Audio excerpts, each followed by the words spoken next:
Good morning, everybody. Pardon me. I just tried to open my kombucha and it started to explode on me.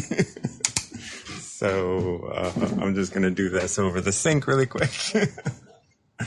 This is what happens when you don't refrigerate your kombucha. Sometimes it just gets a little too crazy.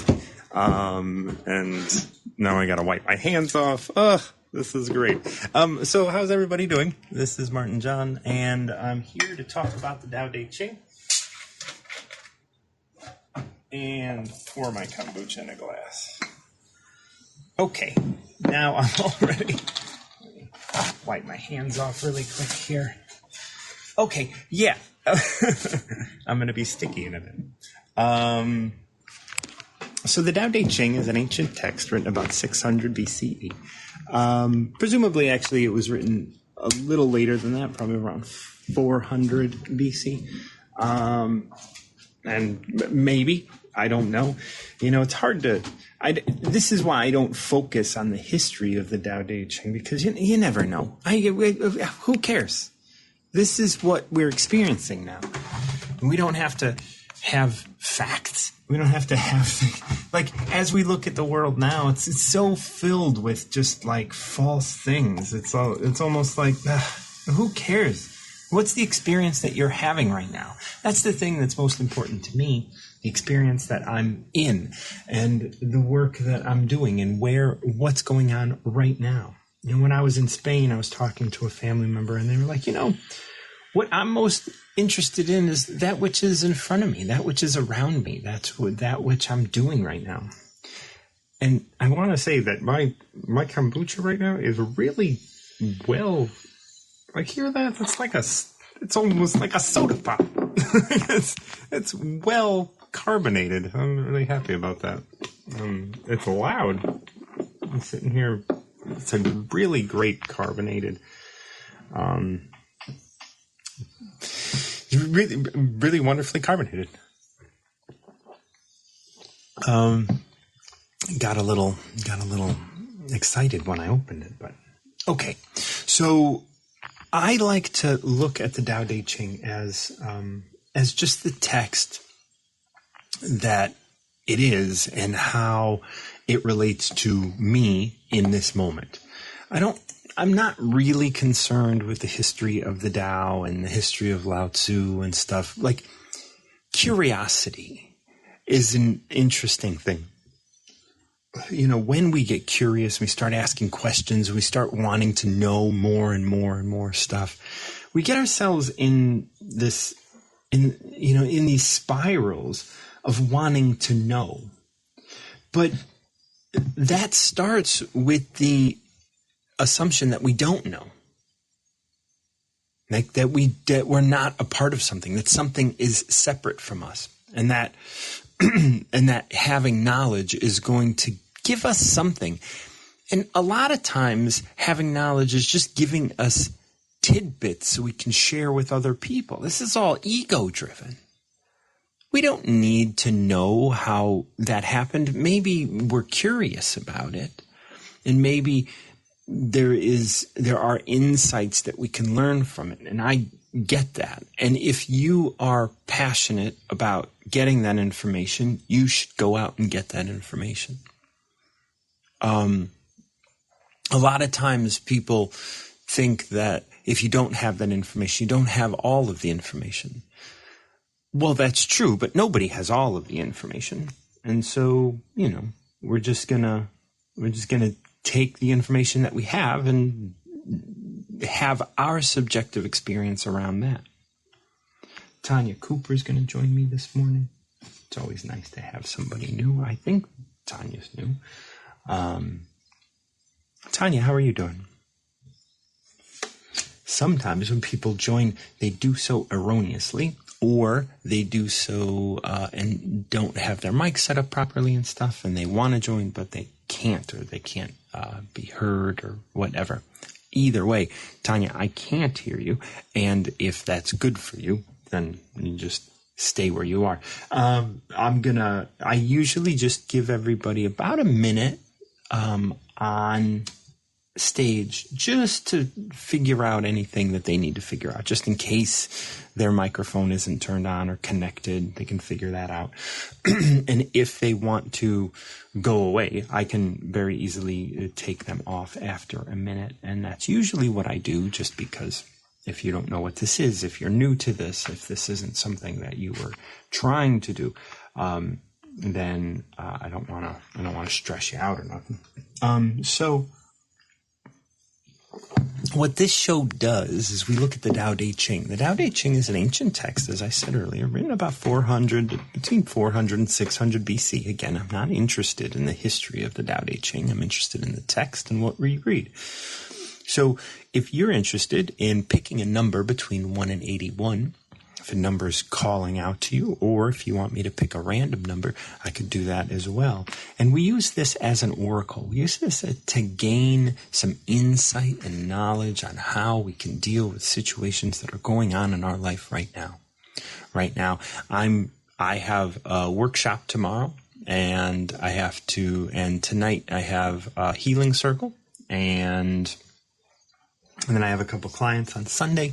And after that, on Monday, I'm going to be seeing, I met a psychologist who is adding art to her practice, and we are doing a trade. I'm going to do my practice with her. She's doing her practice with me.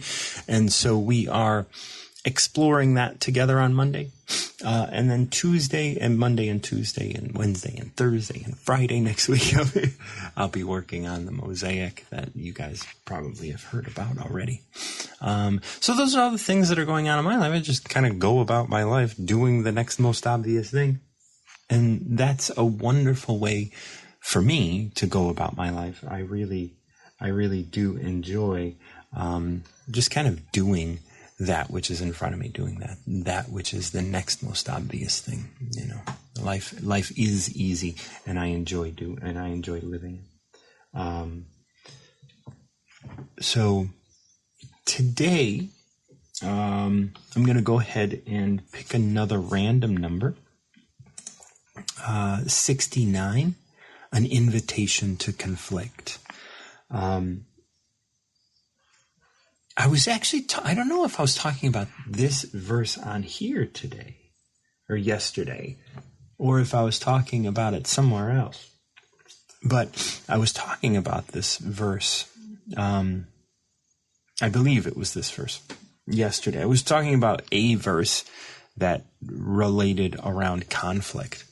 And, you know, this came up for me. There's no conflict in my life right now, but I was thinking about this yesterday. And maybe I was talking to the woman who's currently living with me about this, about like what conflict does, you know, because there was someone that was looking to put me in an art show, and it wasn't the art show that I expected it to be. And so I'm going to be probably bowing out of that invitation.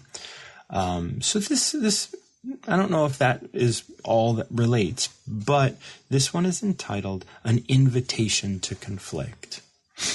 You know, I like the idea that you're invited to conflict, and you can either accept or deny that invitation. You can say, oh, you know what? I don't have to conflict. A lot of times when conflict presents itself, you know, when conflict comes to your door, you almost don't feel like you have an opportunity to not accept that invitation. Someone gets angry with you, and, you know, when they yell at you, or when they attack you, or when they do this thing that is the conflict, when they bring this up, you almost like, well, I want to stand my ground. But that is often that's that rigidness that we talk about so much in the Tao. The rigidness in the Tao Te Ching, as it is expressed in the Tao Te Ching, means it doesn't last as long. You know, flexibility will last longer than rigidity. And when someone comes to you with an invitation to conflict, then you're immediately, in our society, almost you almost have to meet them on the battlefield, right? It's an invitation. You don't have to accept that invitation. Now, if they come to your door, that's one thing. But if they invite you out, so meaning that if they're starting to threaten your livelihood, if they're starting to threaten your life, if they're starting to threaten your those that you care about and your relationships with them, and it's personal. That's one thing. That's when the master might have to wield a weapon, use words or whatever as weapons and stuff. And master doesn't like to do that. We've discussed that many times. But in conflict, this is what it says for this number 69. In conflict, the master will never host aggression. She would much prefer to be a guest and relinquish space rather than claim it. This allows the host space to exhaust themselves without the master having to weaponize anything. Wanting to control through aggression is foolish, thus underestimates conflict and the results. When you choose to conflict with another, you look down on them and lose your 3 lessons. By creating an enemy, you become an enemy. When 2 forces oppose each other, the one who relinquishes prevails. So, as I mentioned before reading this, there was that mention of flexibility and rigidity. The one who relinquishes prevails. Now, I want to once again point out that she would much prefer to be a guest and relinquish space rather than claim it. This isn't talking about your home, right? This isn't like if someone comes in and wants to conflict with you in a way that is threatening. You don't just and they're not going to they're not going to stop until you are diminished in some way. Well, of course you have to stand up for yourself. But how many conflicts are really like that? How many conflicts really threaten you? Really threaten your life, really threaten those that you care about, really threaten your job or whatever. I mean, sure, you can create a story as if you don't stand up for yourself, you're going to lose your job. But how many times is that actually going to be? I mean, and how much of it is just a story? So yes, there is a difference, and you have to be able to tell the difference between the story of is somebody a threat versus is this just conflict somebody is throwing up into the air and seeing if somebody else bites. Because oftentimes people want to engage in conflict. Even police officers are going to pull people over just to antagonize.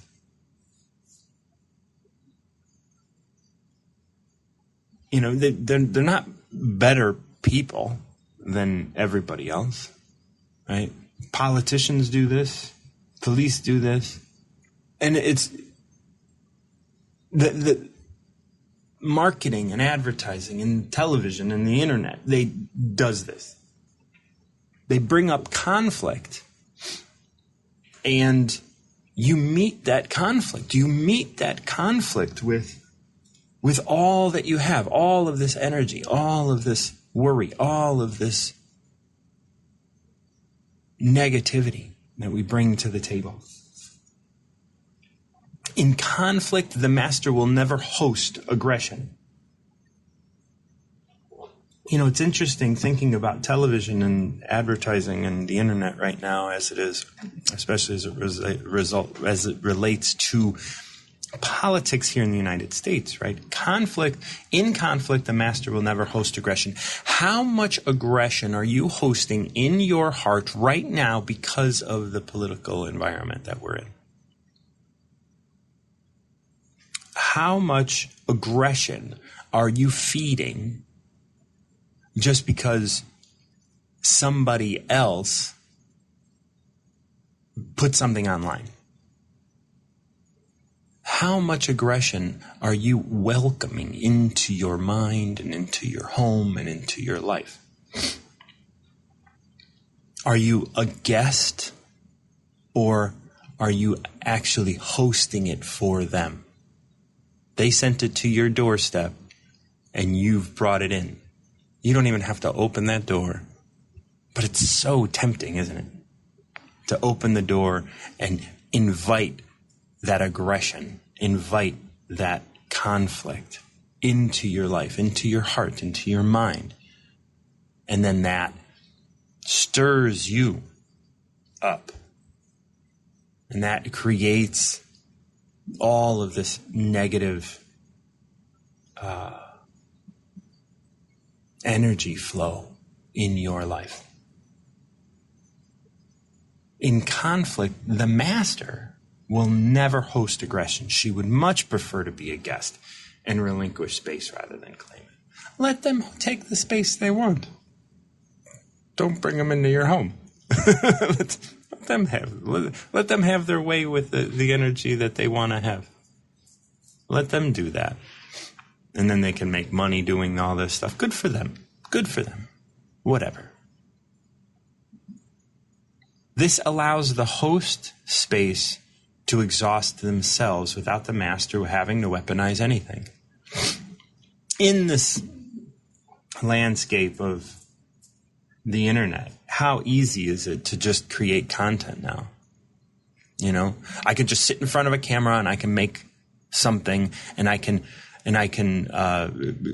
call people names. I can tell people that all the fear and all the stuff, and I'm putting it out in the world. And anybody that brings this into their heart, into their home, is now contributing to the energy that I'm putting into the world. I'm putting this hate in the world, and they're hating me, and then we go and we make comments and we do all the.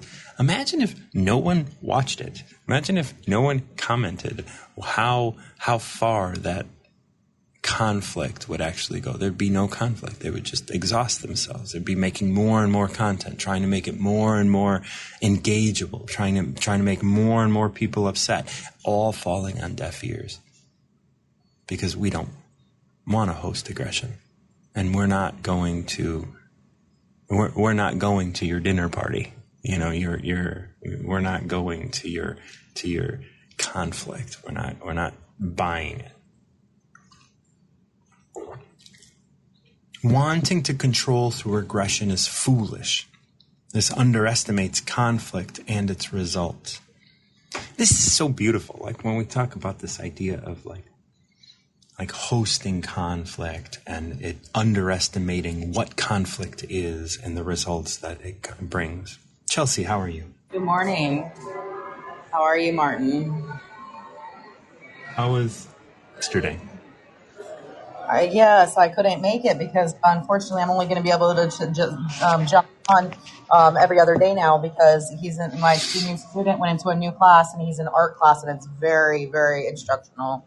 So there's a lot of interpreting, and there's no free time. So I'm only going to be able to pop on in the morning, these mornings. So I don't know what day it is. You know what? It's Friday. It's Friday, but they have these split days, the four classes each day, and there's they call it the blue day or the gold day or whatever. It's not gold or blue. That's how bad it is. I'm so worn out that I can't even remember what the school colors are, but that's how they do it. I think they're actually maroon and gold, but I'm not positive about that. But anyway, that is not on my mind, but I just thought I would pop in because you are sitting there talking about conflict with communication and relationships, and about being able to just take that person and remove them from your life and not continue with the communication.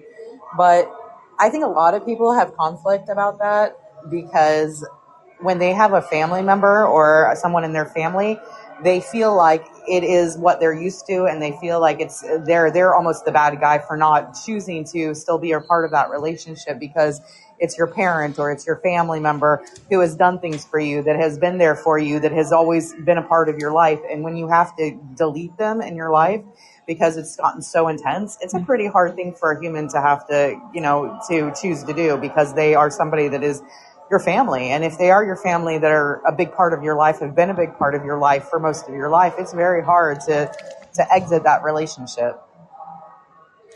Well, I'm not talking about that. I didn't mention that. I didn't mention taking people out of your life as much as taking the conflict out, like not hosting the aggression out. Yeah. And maybe if you don't want to host aggression, then the aggression becomes more intense. And then maybe it's healthy for you to get rid of somebody, to exit, to no longer engage somebody that has been a part of your life for a long time. And I always talk about that from this idea of like, well, you still love them. You still continue to love them, and you're not doing this as punishment to them. And it's important to understand that, right? Like, it's important to understand that you're doing this for your health. And that may change at some point when you're more able to deal with the conflict that they continue to bring into your life. Maybe you are healthier and you don't get coaxed into conflict as easily anymore. And so you can have a conversation with somebody who wants to conflict, or the person who wants to conflict realizes that, maybe the relationship is more important than my argument.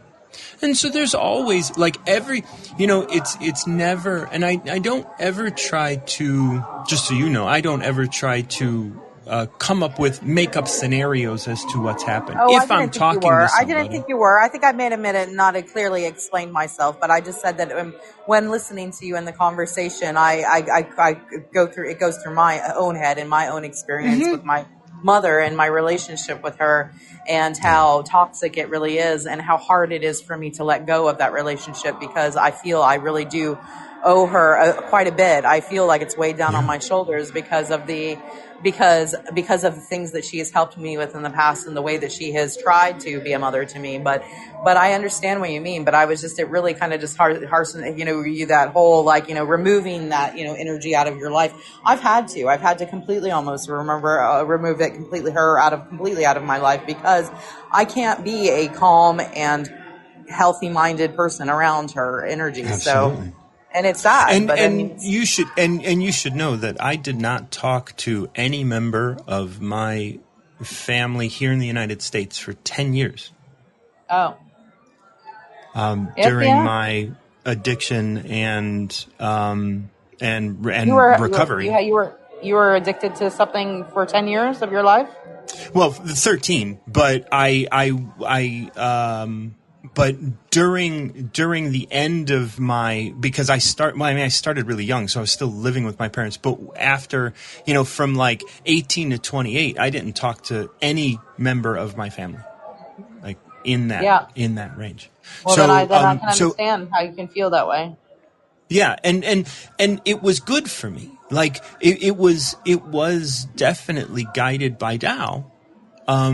Especially in my recovery, because they would not have understood not only my addiction, but then my recovery, and how I positioned my recovery, and how I needed to really trust myself in my recovery and in my life. So right. I definitely understand where you're coming from in terms of, like, having to redefine your relationship with your mom so that she doesn't try to control, or she doesn't try to conflict, and she realizes that this is a gift to have a relationship with her daughter. And if she doesn't recognize that, and it's not healthy for you, like taking your distance and loving her more, but not in a way that she's dictating. You don't love her in a way that she needs to be loved necessarily. You love her in the way you need to love. And in the way that you can love, that is healthy for you. Because if loving her in her way is unhealthy for you, that's not good for anybody. Right. Because I then agree with that. you're gonna ultimately end up like being unhappy with who she is and not being able to love her at all, much less from a distance. Well, I can understand where you're coming from, definitely. So, Good morning and happy Friday. And this one, and when we look at this from the perspective of you and your mom, like wanting to control through aggression is foolish and underestimates conflict and its results. If you want your mom to see you in a certain light, like that you owe her and you're paying her back for all that she's done for you or whatever, that's wanting to control. And you're wanting to control through aggression, and the aggression is on you. You're the one that you're aggravating.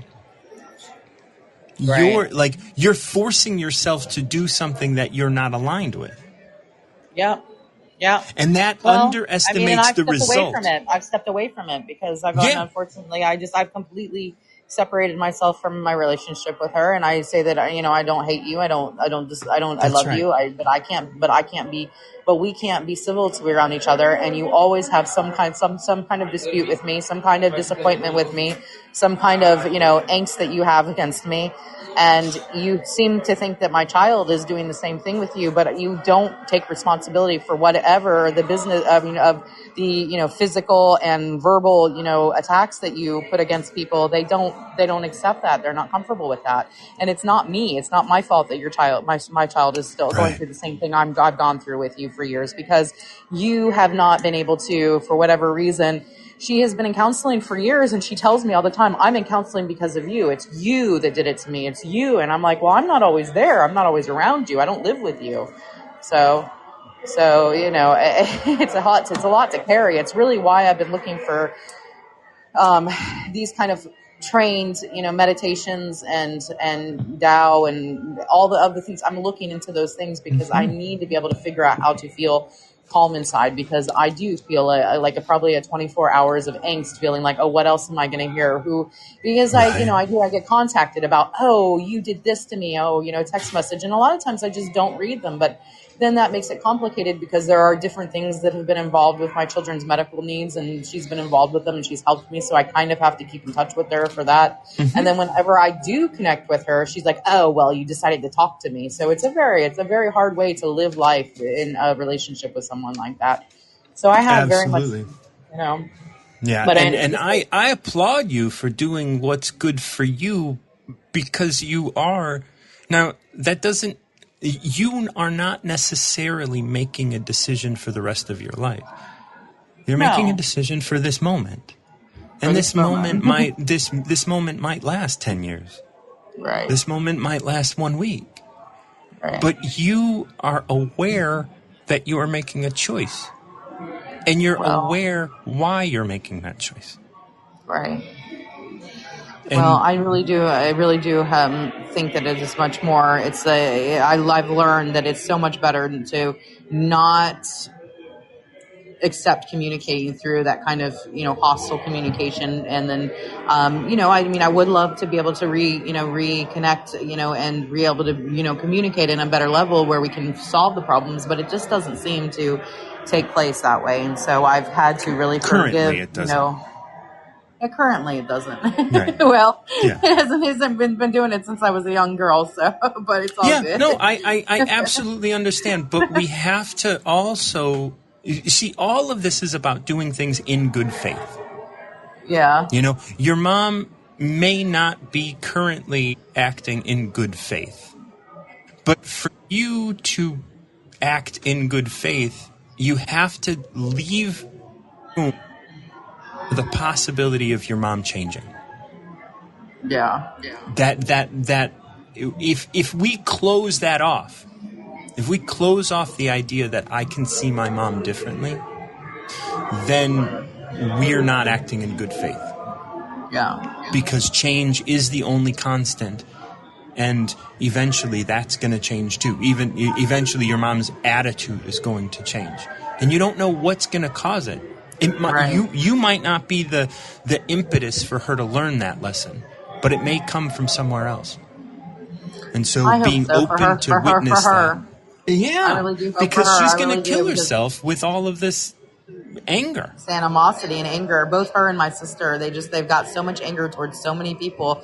And when they do, especially my sister, who is profoundly deaf, and she does struggle a lot to communicate with hearing people because obviously it's not her first language, English, and she understands English very well, but for whatever reason, she struggles to communicate with people and has conflicts quite a bit with other people. And then she comes back and she loves to.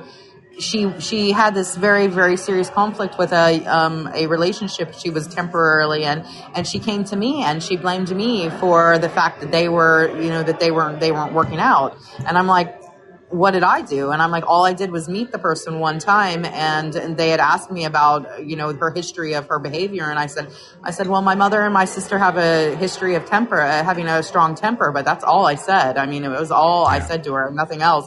And I said, try to communicate with her and be patient with her. And she came back to me and told me she was never speaking to me again, and that I have never having anything else to do with you because of and so really I just find it like I tell them all the time, I said, you need to find a way to meditate, a way to get all of this hate and resentment that you have towards other people for things that have happened to you, because I can't, from one comment that I make, doesn't mean that I'm going to write your present history. So right.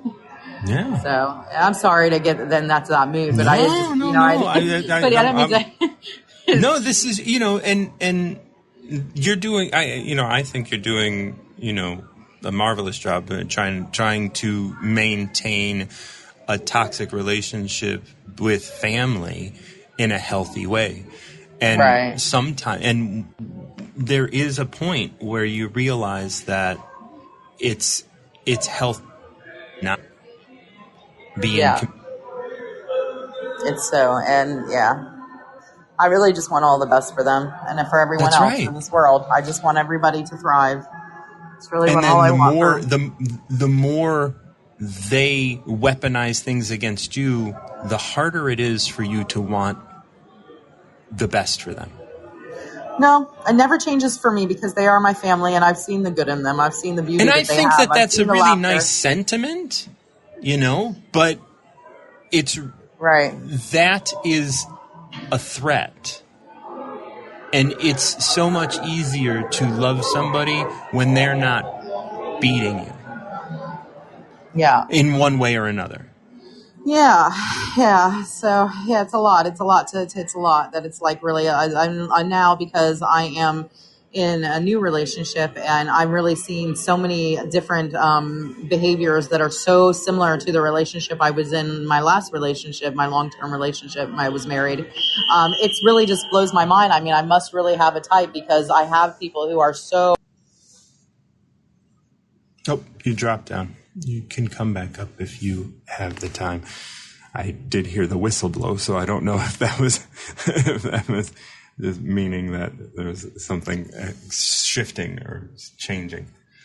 And I don't want to insinuate that you don't love your mother unconditionally, but that's a really hard thing to do, especially when you are being the butt of their abuse.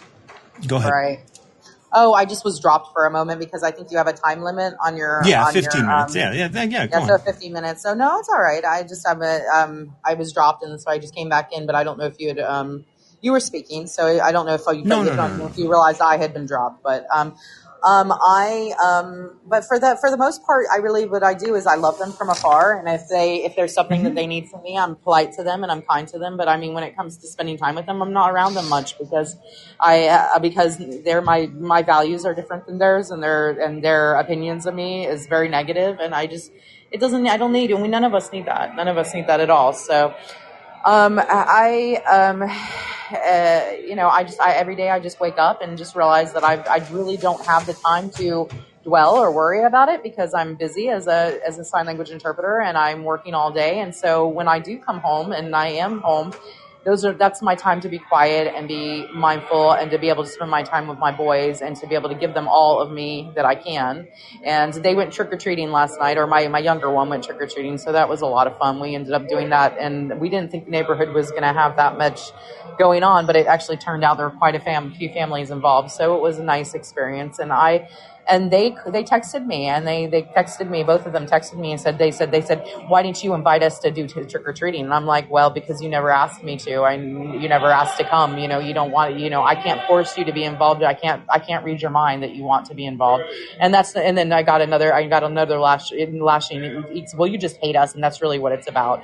And I'm like, well, no, not really. But it's, I don't love your behavior, but I didn't say that, but I didn't even have to say that. But yeah, so I'm just dealing with a lot of that lately, and I'm really I'm getting a lot of life lessons about how to learn how to deal with the toxic energy around me, because there's just a lot of people that are really just in a very negative mindset, and it's really taking a toll on me. And this is really why I'm searching so hard for spiritual ways to get my mind clean and cleared. Not clean, but I don't know how else to explain it. Just be able to clear my mind and not be so stressed by the things that are happening around me. But yeah. Okay. Well, I want you to take a deep breath with me real quick. Yeah. I just want you to take a pause. Yeah. Because one, you speak very fast. I know. I need to stop. And no, you don't need to stop. You're fine. You're absolutely fine. This isn't a judgment. It's just it just kind of runs into that shallow breathing again. Yeah. And so, and when you get going, you just keep going. I do sometimes with you, and I apologize that you got to stop. No. You're more than welcome to. It's not. No, that isn't the point. And I don't mind that you keep going. It's like where you keep going is that spiral of tension in your chest. Yeah. And it's like, oh, sweetheart, you are loved, and I know that that's hard to see sometimes. Yeah. It's hard to see that you're supported. It's hard to see that you're being held. And you're thinking that you're the one doing it all. No, I feel I'm not doing it all. I know I have love and support. I know I do. Okay, good. Yeah, not from my sister or my mother, but I am so lucky to have who I have in my life. I'm so blessed. I'm so grateful for them. So, yeah. I'm glad.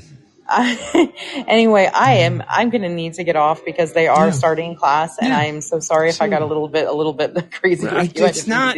I'm not even thinking about it. I'm thinking more about you than about this.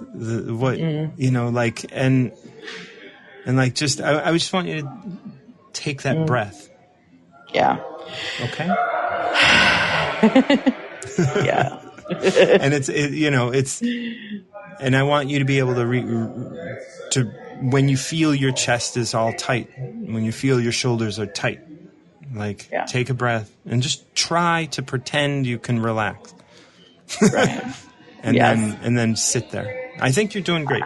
And I'm really thank glad you. I that appreciate it. I'll definitely say that I'm going to work very hard on doing that, and I'm really looking forward to your workshop. I am going to have to go though because I've got to get to class. Go ahead. No, bye. All right. Well, it's been nice talking to you today. Thank you. Yep, absolutely. I can't.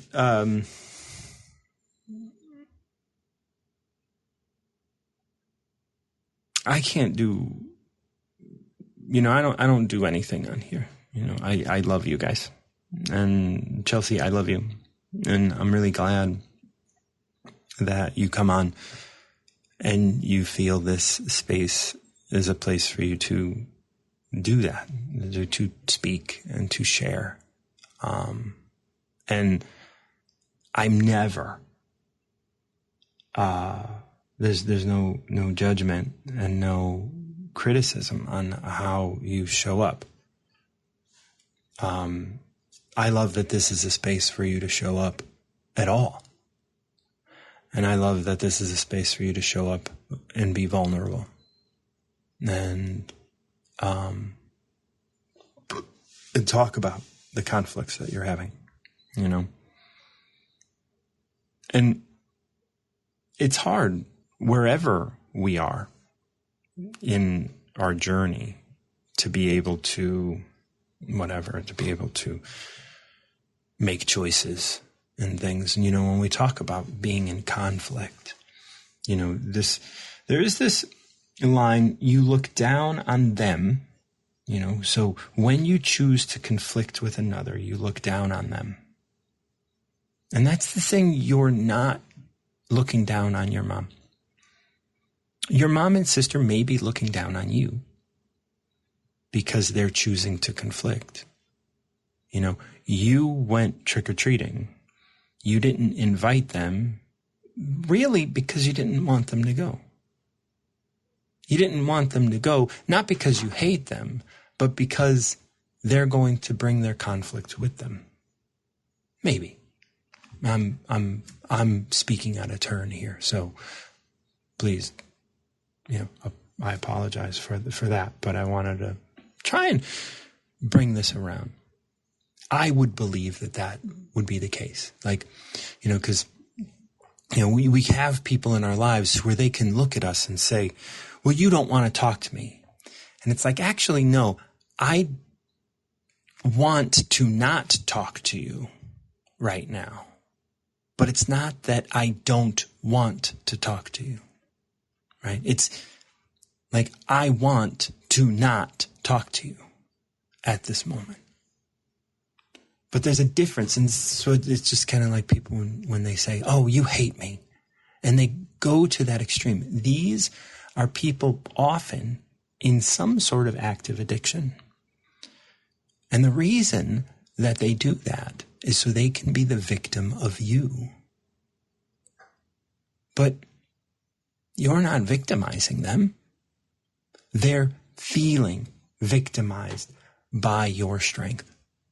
Because very often when someone around us is strong and we're feeling weak, we start feeling challenged.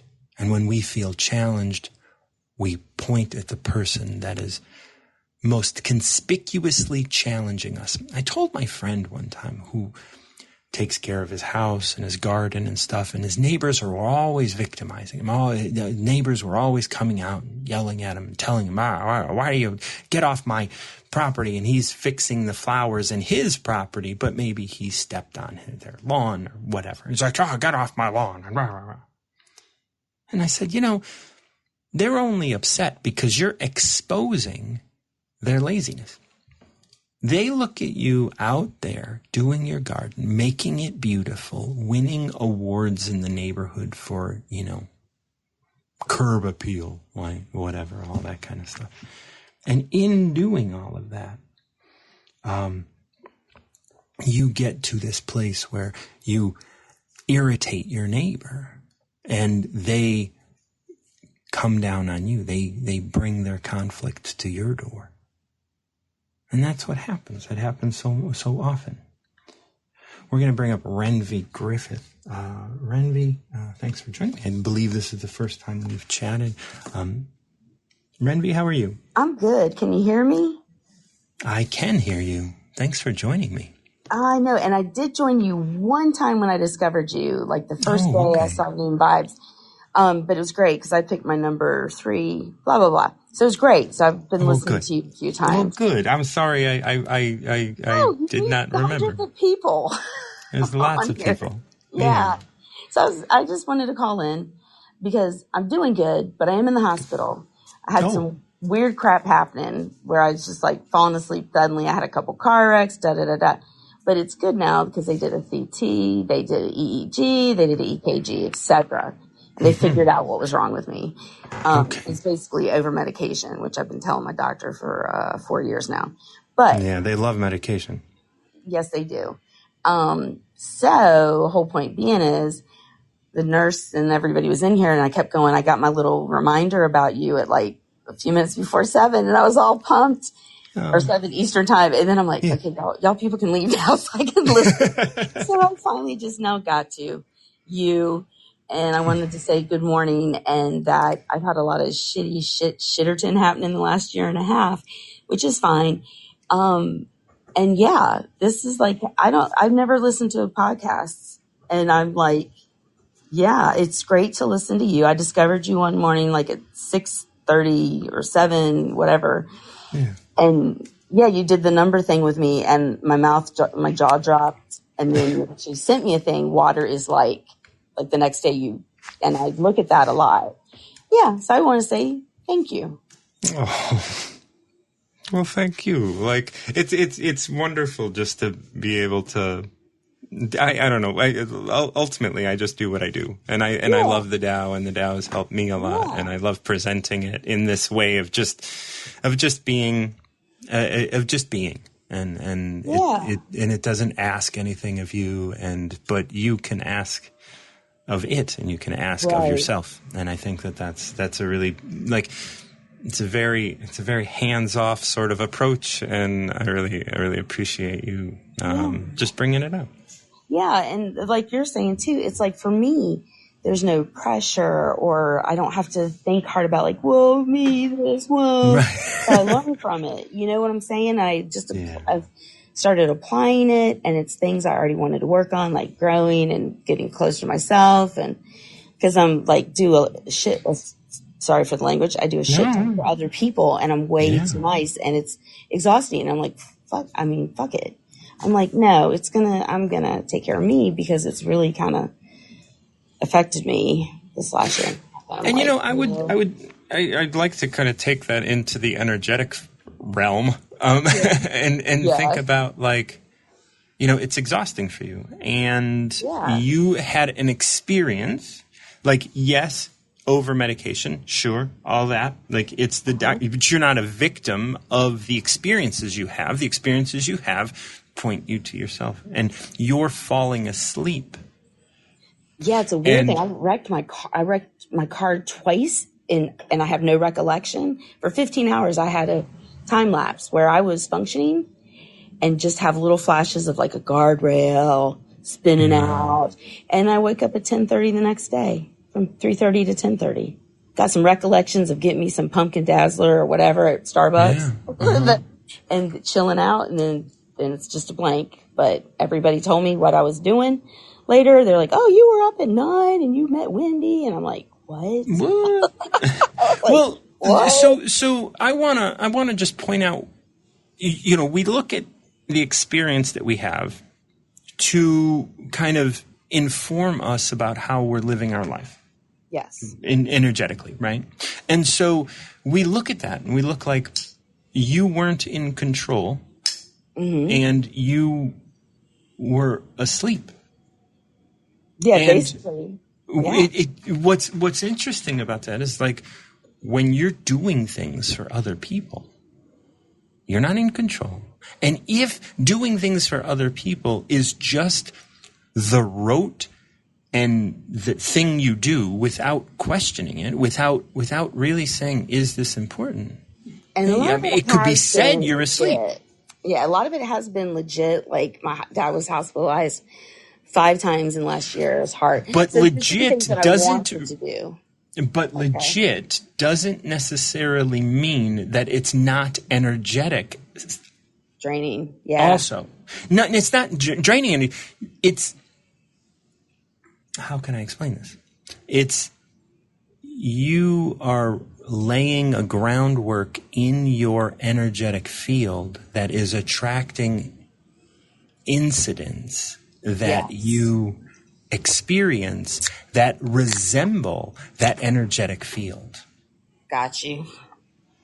So somewhere in your life, you are asleep and not aware of what you're doing,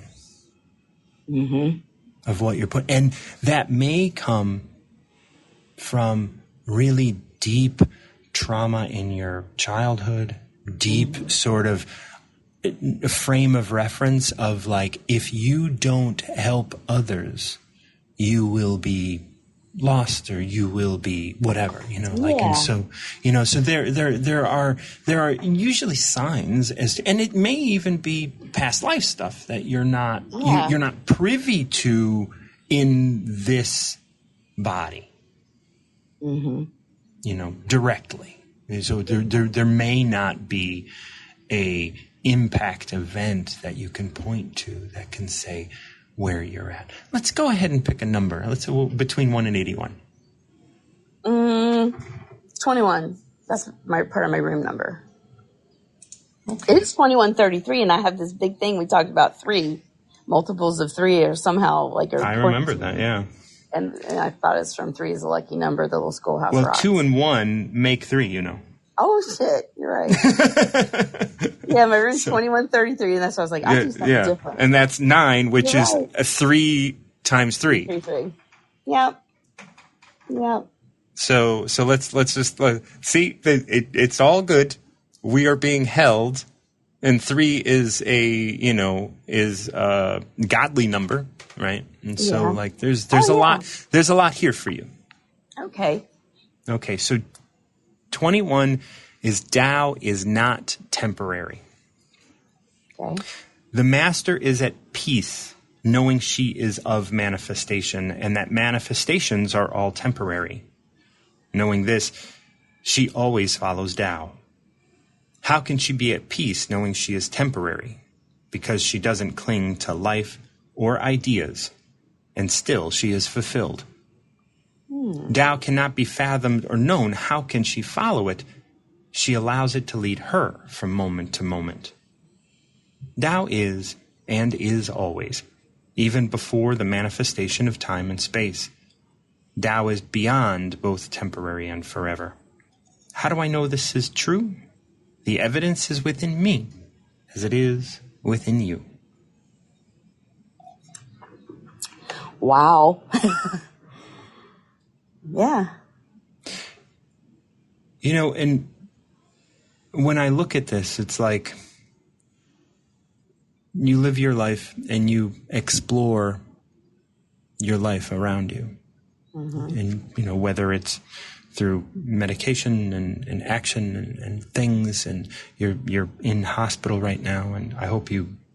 I'm supposed to be discharged later today. Okay, well, I'm really glad for that. I just got in yesterday. Okay. Yeah. Well, so that wasn't too long. That's good. And you know that this is temporary. And that you're being held. Yeah. Where do you find peace in life? Listening to my favorite musicians. I buy flowers at Costco every couple of weeks for $9.99. I like to sit on my balcony. My friends. But one thing that I didn't mention the other time is I deal with periodic severe depression, and since 2010, but it got so much better and less meds and less meds. And then a year and a half ago, I just one day I started crying on the way home from work, and I couldn't stop. I missed Father's Day dinner. I'd stop, and then I'd call my brother and go, I can't stop this. Tell them I'm going to come for dessert.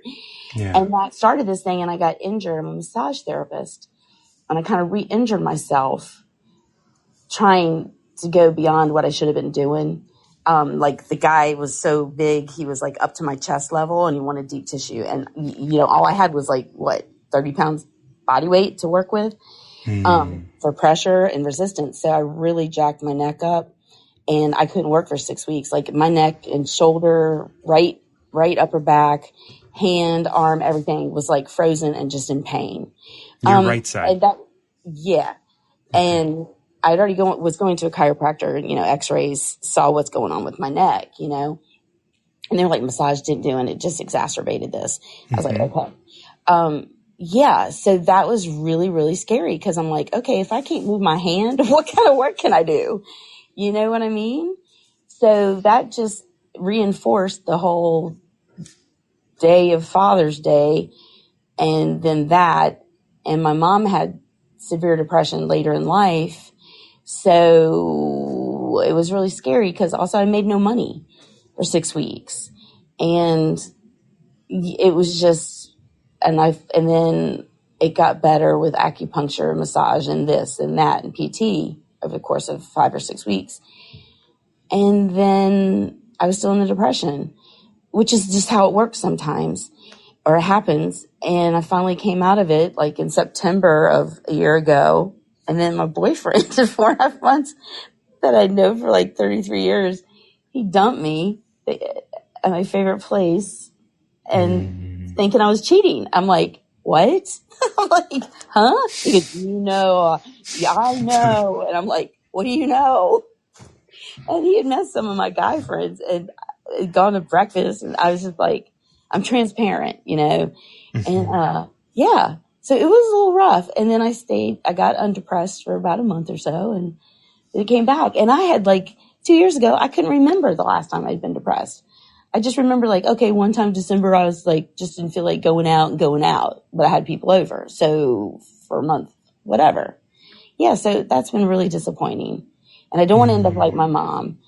And yeah, my dad has a history of seizures. So yesterday they were trying to figure out if it was seizures, if it was this, and it's been going on for a few months, but not so bad as for me to lose time and stuff. And I got written up at work because I fell asleep on a client and other stuff. I'm like, and that's the day that I left the little meeting at 3:30 and all that bad shit happened. So I'm like going, okay, how much of this is psychosomatic? And and I haven't been to my PT. I mean, not my PT. I haven't been to the chiro in 3 or 4 months, which I go weekly because I was so depressed this summer for 4 months that I just didn't care. I just want to be in bed, go to work, sleep 15 hours, eat a little something, get back into bed. So, and my dog's when I hear all this, I can't help but think about, your right side. Your right side is failing me. And that is an action side. So there may be places where you can engage more. Yeah. When you're depressed, you don't do stuff. Right, I do nothing. Right, and that means there's a little bit of imbalance happening. And I think there's a lot of information here that you can glean from and see the stories that you're telling yourself deep in your subconscious or in your mind, and that might be linked to things that you can grow from. And, when we look at this 21, you are beyond all of that. All of that is happening in the manifestation, and you are and have always been, and you have access to information that maybe you feel is just out of reach. And when we feel separate, we can get depressed. When we feel like we're not connected, when we feel that there's no connection within us. Yeah. And I live by myself, so and my dog is about to die, and he's what I could come home to. It's okay. He's 13.5. We'll see. No, but okay. So that every other week when I have him, because we have joint custody, my ex, I have somebody that's excited for me to come home, and I'm excited to come home to him. Yeah. And so he hasn't been able to stay with me for 3 years. You just got dropped down. Come back up and we can finish chatting. There we go. And then, Spring Blossom is in. I thought that was Dr. Rao. I did see Dr. Rao earlier. Okay, go ahead. Oh, so he's what I've always come home to every other week. And I'm in an empty apartment because he hasn't been able to stay with me for 3 months because he can't get up and down the stairs. So he's at my ex's and his girlfriend, so I go there and visit Sawyer, but I'm used to him being glued to my side. Yeah. And I'm just now I'm coming home definitely to an empty apartment and not excited, which I like most part living by myself, but yeah, so I've scheduled an appointment. We're taking him, he's got a mass, and they don't know what size it is. So we did get a referral, and my ex-husband didn't want to do anything about it. I'm like, I'll take F off. I'm taking him to the vet specialist so they can ultrasound it, biopsy, blah, blah, blah. Yeah. There's been it's been a rough year and a half. But I've been happy too, and good stuff's happened. Can I ask, when did you have that problem with your right hand? It started little over 2 years ago in April. And is it still going on?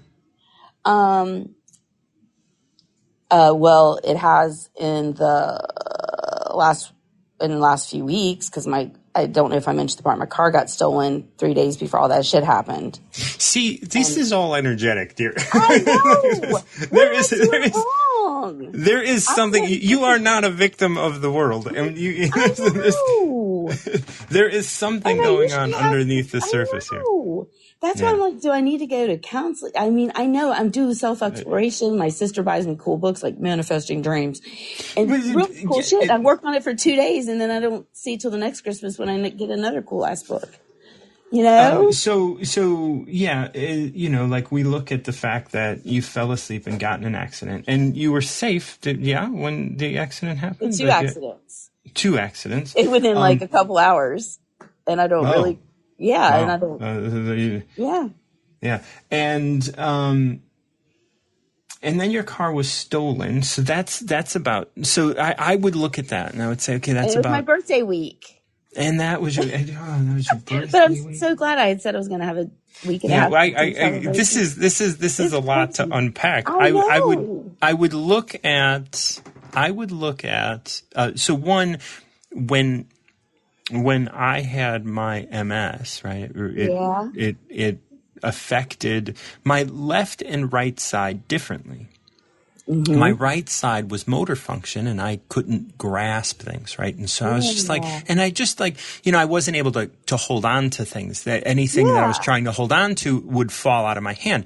And so because that's how I experienced it, you're going to have to look how you experience it.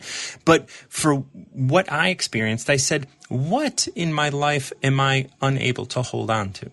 Or what in my life do I believe I'm unable to hold on to? Or what is my experience of grasping or holding on to things in my life? And then I would journal about that, or I would think about those questions. Yeah. I would also, for you, because your car is at the center point of so many of this, I would think about, like, what does transportation look like for me? What in a very abstract sense, in a sense of like, how do I get from here to there? And maybe that's, how do I get from poor to rich? How do I get from no boyfriend to a boyfriend? How do I get from, how do I travel between things? And what do I believe about my ability to transition from one thing to another? And because if you start thinking about these things as abstract as you can, and ask yourself, what is my relationship to this in my life? You're going to be able to find a lot more evidence that you're at the center of all of this, and it's the beliefs that you are currently living under the influence of that are actually, this is what you're attracting, right? You're attracting falling asleep in your car. You're attracting this. Yeah. I'm like, yep. Yeah. And so when you start asking those questions, when you start looking around you, and this is what Tao talks about all the time. It doesn't tell you to do this directly, but it does at the same time. It's saying, look around you at what you're experiencing, your subjective experience. Yeah. And as you look at your subjective experience, start asking yourself, what does this have to do with me personally? Yeah. You're no victim of the world. Yeah. I do feel like I'm a victim of depression. Like, yes, I understand. Not a victim, but it's like, why the hell do I have this? And only the women in my family, and my sister didn't get it. My brother always says, girl, you got all the bad genes in the family. I'm like, I know. I got good ones too, but I'm like, it's a big joke. He's like, your gene pool sucks. I'm like, yep. Right, and that's see.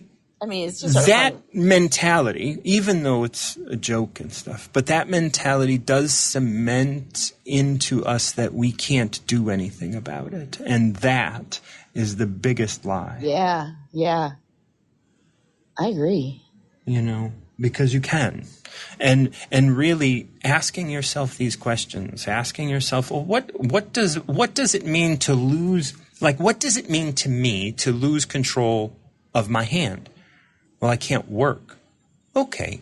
Well, if that's the case, and if that's the biggest thing that you can think of, you should probably write a list of what it means. But if that's the only thing you can come up with is I can't work, then it's like, okay, well, what can I control about my work? What about my work is related to this and in my life? Why is it so important that I work? And maybe it's like, oh, money. And it's like, okay, well, yeah, but why is this work so important to me?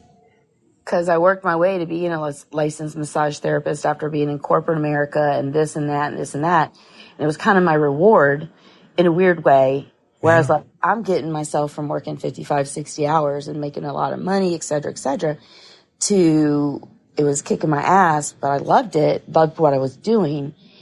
And then my husband at the time was like, girl, you're on 4 blood pressure medications. He goes, they're going to run you ragged. And he had worked there a bit too. And I was just like, yeah, I got to get out of here. And they were doing unethical stuff. And that just really pisses me off. Like, I try to do my best to turn things around. And then we just got too big at that one company. And it was just money over people and our clients. And I just went, I can't do this.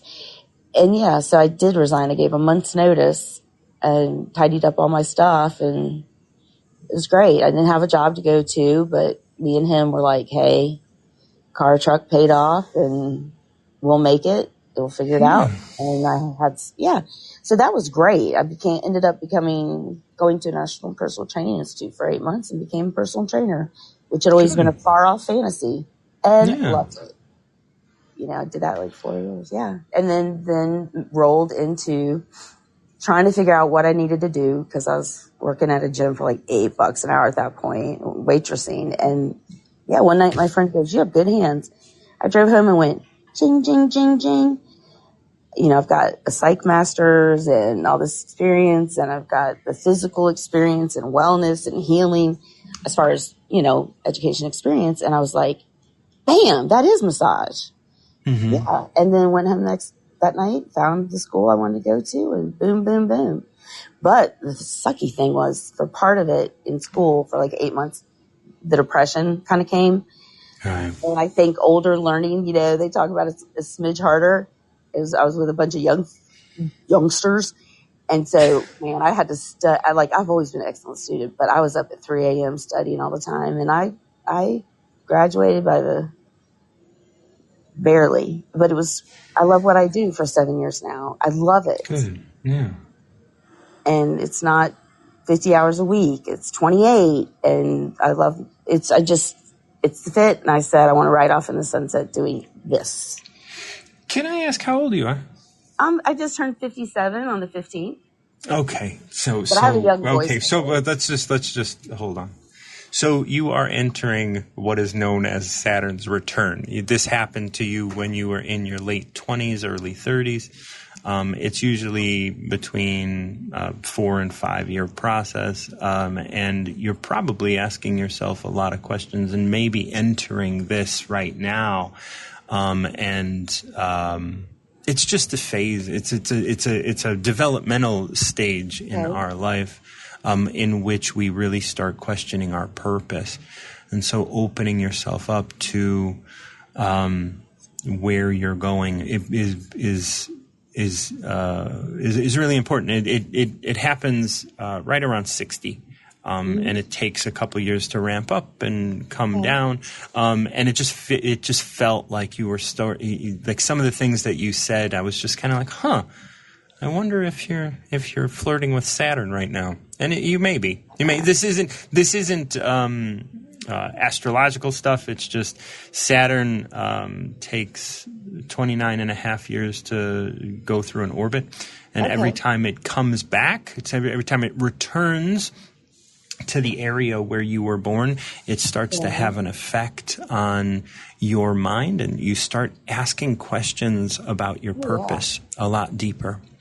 Yeah. So that's just starting. And I'm not saying that any of this stuff is due to that, but when you were 30, my guess is you made some decisions that you had to, my guess is you were in corporate or moving into corporate America. I had already been in it. Yeah. So, and then you probably had questions about if you should stay there, and then ended up staying there, and then leaving later because it was so taxing on your body. Yeah. Well, that is, so when you were 30, Saturn was putting in your head, maybe you should go, maybe you should go, and you didn't. And so now we have to do some energetic clearing and healing, and all of this stuff is very conspicuous. This is energy conspicuously getting your attention. I like that term. And because it's getting your attention so conspicuously, it's causing a lot of disruption. But that is clearing the path for what's coming. Okay. I like that. I feel that way. I appreciate you. Yeah. I know we ran over. No, not at all. Worth it. Like it was absolutely worth it. And I'm so glad that we got a chance to connect. Hey, I got something easy. Whenever you have time, could you just write me like maybe a paragraph of the sum of that? Because I'll just send you the text. You want me to write you a little bit about like Saturn's return? The energy, clearing the path, just the key phrases for me to look at and be like. You could always listen to this again. Oh, that's right. I'm not good at technology. I totally forgot. Yeah, I'll do that. I'll write you the number 21, and then you'll have the date, because all the titles are the same. So, but then you can go back to the date and you can listen to it again. Because because if I forget, I would feel awful. So I'm not going to promise to write it. No, it's smart. No, that was smart. And I just forget about technology. Yeah, no, that's and I don't know cool. quite how to work this. I'll write you a note on how to, or I can even send you the link so that you can listen to it again. Honestly, whatever's easiest and whenever. Yeah. All right. Sounds cool, good. Man. Oh, I love you. I'm so glad that you're going to be getting out today, and we'll be in touch again. Okay. Bye to everybody.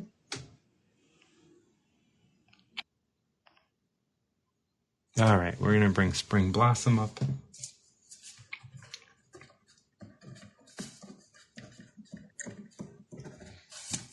Hey, Blossom, how are you? Hey, I'm good. Good. I'm glad. You seem very relaxed at the moment. Yeah, it's that time of night. Yes, it is.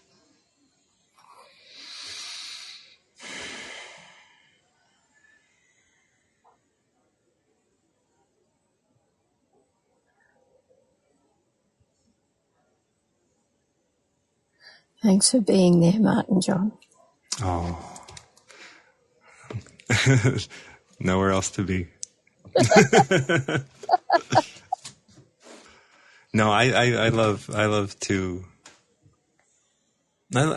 what I do. I love who I am. And I wouldn't, and years ago, someone just brought up the question, do you endorse all that you do? Not to me, but it was just the question. Like, can you endorse all that you do? And I question that. And even today, I can't really. There are things that I do that I can't necessarily endorse. I'm just being honest. But it's so great that I can endorse just about everything. And we're never perfect, and You you make magic happen on this platform. Well, magic is happening everywhere all the time. I'm open to receiving it and to allowing it to be present as well. Tuning in is what helps. Yeah. Yeah, just getting out of the way. It's about me, not like. I think it's really so much about me not allowing myself to think it's me, because it's not me. And it's not Renby, and it's not you, and it's we are doing this, and we get to experience it. We get to step back and just to watch this happen. And what an amazing journey! What an amazing platform! Of just life. This is such a gift. There's a book that one of our local original people wrote in Australia, and we call them originals because they're indigenous, but they're original to the land here. And so this fella's written a book called just slipped my mind, Sand something. Anyway, in it he talks about me-we, and it's the space between us that is where the energy is, and in the present. And so the me-we is me being myself, me and we being the two of us, and the way in which the energy is thinking our ways through to a different concept of what it is that we're experiencing. So it's not personal, right? Because it takes the other element to ignite the insights that we receive, if that makes sense. Yeah, absolutely. I mean, it makes sense to me. I've been, I am a little more versed than I'm versed in some of the esoteric things. So yeah. So it does, yeah. How have your travels been? Well, I've been travelling quite a bit. I went up to Queensland, which is another state, and visited my friend Sunny, and she introduced me to Pirate, and I stayed there the night and worked out how to fix my iMac by taking everything off it, and now I can sell my iMac and maybe get a laptop. Anyway, it's useless in the van. Yeah. So I've got someone that might buy it. So I've got to travel down into New South Wales again and see if they want my iMac. And and I'll get some money and I'll be able to buy a laptop. So good. That's what's exciting for me at the moment. And I arrived at my friend's place and they weren't here. And I had that intuition that said, go to Mullumbimby tonight. And I didn't do it. I came here to their place instead and rang them up, and they said, we're in Mullumbimby going to a show. Oh, damn. It's great to get reminders, even though they come in unexpected ways. Reminders that you're connected. Because if you would have gone there and seen them, you'd have celebrated that you knew and that you are. But it's just as good that you didn't go, because that still tells you that you have the insight. But there's something here that you needed to be, whether that's alone or whether there's something there that you didn't need to be a part of. Yeah. Because right. Someone asked me the other day, how do you know that you're making the right decision? And I said, it's because it's the decision I made. That's it. Yeah. I don't I don't ever try and figure out why the decision I made is wrong, because it's not. You know, you had the insight, but you didn't go. And that's right. Yeah. Yeah. Yeah, and my anxiety kicked in when I heard they were in Mullumbimby, and I wanted to jump in the van and travel over there, and I would have been half an hour late for the show anyway, and it was booked out anyway, and I sat there with those feelings of being left out, and I sat there with that, and then I thought, hang on, I don't have to make that decision. I can relax and think about what I'm going to do here. Yeah. And you're not left out of anything. You're here contributing to the world as you are. Yeah. Where you are. Yeah. And I probably wouldn't have this conversation with you if I had gone. Yeah, you'd have been out at a concert. Well, let's pick a number and see if there's any insight there. Well, number 8 just jumped into my head as you said that. Be like water. Again. Yeah. Water is humble, always traveling to the lowest place, nourishing without taxing everything along the way. I want to focus on that just for a moment. Nourishing without taxing everything along the way. I really love that. It's because it nourishes things without asking anything in return. Yeah. It doesn't require you to even notice it. Yeah. In so doing, it is like Tao. The master aims to resemble water. In thinking, she is simple. In conflict, she is yielding. In governing, she doesn't need to control. In work, she does the obvious thing. In family life, she is continually present. When one can be content with being and not require comparison or praise, it is said that they invest in their life by making of it a donation. Oh. Even by you being here, and I'm assuming you're in your van. Yeah, I am. Yeah. Being here on their property, in your van, alone. Mm-hmm. That's your donation. Mm-hmm. You are contributing to, when I go out and I have a couple bells on my property, and I really love them. And as I walk by them, I ring them. And I always and when I do that, I just have in my mind that it's kind of like a blessing, and it can be heard beyond my property, and so I really love this idea that it's like there's like this clearing, and it's in my heart just to love this land. And that's the thing about what we're moving towards now in this idea of ley lines and the way in which they've been misused, and the way in which we can help to heal the land is to sing to the land and to tone in with the land and to love the land.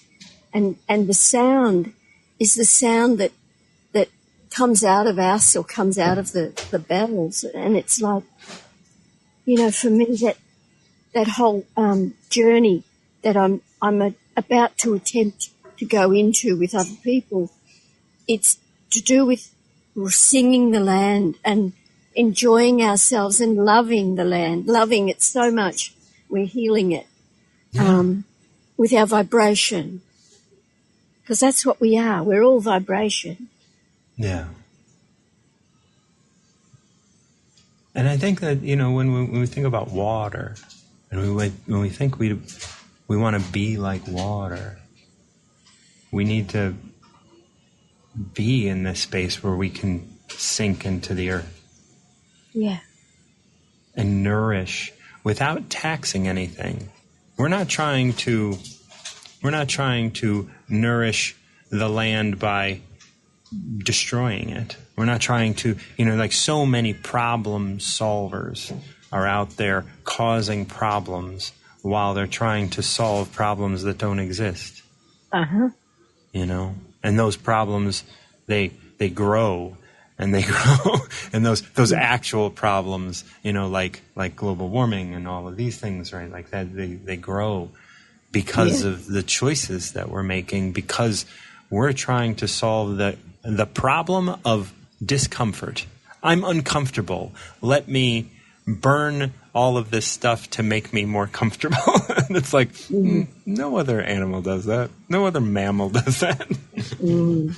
Like, and it's fine. It's what we do. And then I can appreciate that. But the pendulum always swings too far, and then you come back. Yeah. And then that's what we're doing. Like that's your focus on the ley lines, me simply putting up bells in a natural way that just allows me to ring them when I pass, and do that with my heart, right? Ring them and just kind of say, okay, I know that this work is happening, because I have an intention for it to happen.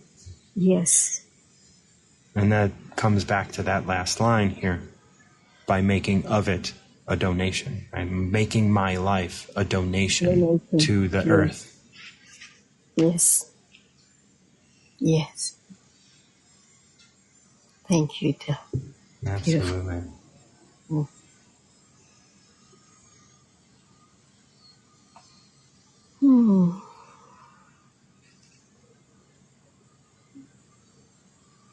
I love the time we have together. Thank you. I do too. It has so enriched my life, just coming on here, listening to you talk with other people, and the insights that they get when you're talking with them about their stuff, and the insights that we get when we hear you talk about your insight about yourself. All these things they're just so precious. It's like we don't have to go into any arguments or conflicts and all of that sort of stuff. We just need to be in the present moment and care about each other. It's not hard to do. It's not hard to do, is it? No. No, it's natural to do. Yeah. Yeah. Mm-hmm. Okay, well, I'm going to start signing out. Thank you so much. We will be in touch again soon. And I haven't registered with your workshop. No, I can't believe that would be a time you would be up. I think it's going to be like 4 a.m. for you. Oh, okay, right. Okay, well, maybe I'll try next time, but if you do another workshop. But I'm not really prepared to do anything at the moment, so no. I'm rushing around. I appreciate you even considering, but I absolutely understand. Yeah. Okay. Thank you, dear. All right, then. Bye-bye. Bye. Okay, so I'm going to sign out. Yeah, it's true. I have a workshop tomorrow at 11:30 Central Time. It's going to be online and in person. So if you're in Chicago and you're interested, you can sign up. There are links in my link tree as well as on my website. You're going to want to look for the Tao workshop. Someone reached out. There is a Recover Yourself workshop on there that's digital, and you can sign up for, and you can have access to for the rest of the time. The site is online. Other than that, I'm Martin John. This is Tao of the Day, and until next time, keep recovering yourself.